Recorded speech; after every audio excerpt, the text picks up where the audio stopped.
மறுபிறவி இருப்பது உண்மையா பொய்யா? இம்மை மறுமை என்று ஒருமையில் ஆமை போல் ஐந்தடக்கல் ஆற்றின் எழுமையும் ஏமாப்புடைத்து என்று திருவள்ளுவர் ஏன் சொன்னார்?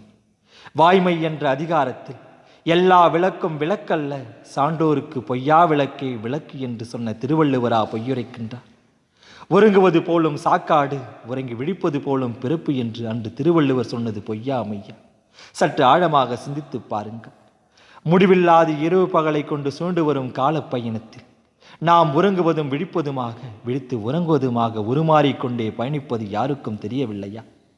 தந்தைக்குள் விந்துவாகி தாய்க்குள் குழந்தையாகி இந்த உலகத்தில் இளமை கொண்டு யாரும் கிழவன் கிழவியாக பல்வேறு பிறவி எடுக்கவில்லையா?